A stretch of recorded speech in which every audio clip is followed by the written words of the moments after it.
out of less water by shrinking the hole at the bottom, which worked, but led to ceaseless clogs. This was the dire state of the American toilet for most of the 90s. Any new toilet you bought had to be low flow, but everyone knew they were bad and even required multiple flushes sometimes, which defeats the purpose. Well-meaning programs and giveaways across the country popped up to incentivize switching to low flows, but people refused. Some even traveled to Canada to get high-flow ones, or trawled yard sales for old models. Not exactly the water-efficient future regulators imagined when the Energy Policy Act passed. Now, you might be wondering, if these toilets don't work, how do they reach the market? Don't appliances have standards? And yes, they do, but the certification standards for toilets at the time was low-key absurd. The test involved tossing a bunch of paper, sponges, and plastic balls in the bowl and flushing.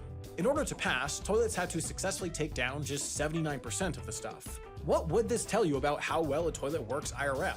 Very little, unless you plastic balls and sponges. Worse, the test was pass-fail, so consumers didn't even know if their would-be toilet aced its test or scraped by with a C+. Enter two visionaries that would change the world of toilet testing forever and reveal just how bad those new toilets were. Their names were Bill Gauley and John Kohler, but I couldn't find licensable images of them, so we'll be using Bill Hader and John Quincy Adams. Bill and John developed something called the MAP, or Maximum Performance Test. In this test, you see how many 50-gram tubes of soybean paste, also gems for our purposes, a toilet can take down in one flush, accompanied by 4 wads of toilet paper, 6 squares each. You repeat the test, adding 1 more bean paste tube every time until failure.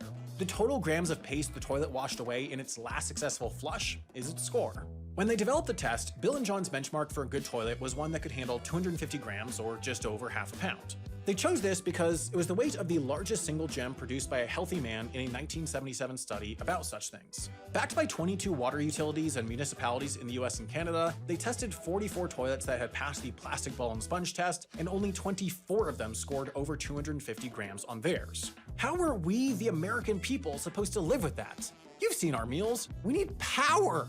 While Bill and John were figuring out the MAP test, toilet manufacturers were redesigning from scratch. Some of them built models with jets at the bottom to push gems out more forcefully. Some added pressurized air to the tanks to push water faster. Some, like the now beloved Toto Drake model, sent 2 diagonal streams of water around the bowl 8 times as it refills, cleaning it better. And where did all this innovation get us? The moon. Sorry. Better toilets. It got us to better toilets.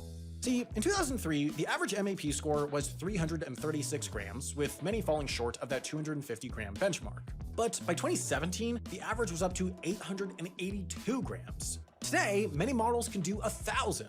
And if you're wondering what 1,000 grams of soybean paste looks like, it's this. And all of this is with the 1.6 gallon per flush limit still in place, because, fun fact, it's basically impossible to get rid of. The mandate from 1992 stipulates that any new regulation has to be stronger than the one that came before. And even that would be fine because most current models use just 1.28 gallons per flush, or under 5 liters. A brighter day has dawned in America. MAP testing is voluntary but commonplace for most toilets, and you can even search a database to pick your toilet based on MAP score and tons of other parameters. There are still programs across the country that help pay for low-flow toilets, and they save tons of water, obviously, and tons of energy too, because they demand less water to be pumped and decontaminated. If everyone in the United States switched to a 1.28 gallon per flush toilet, we'd be looking at water savings of around 260 billion gallons a year, just shy of 1 trillion liters, aka almost 394,000 Olympic swimming pools. You could give a pool to every single person in New Orleans, or Cleveland, or Florence. What a world.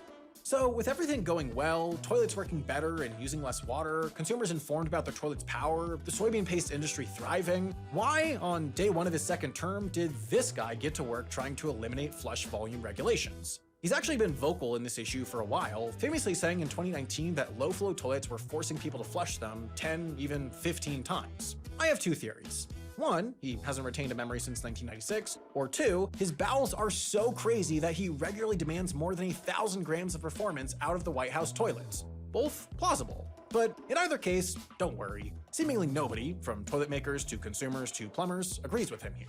In fact, last time he was in office, he made a loophole to allow showerheads to be pre-90s level of water inefficient, and nobody even used it. So let this be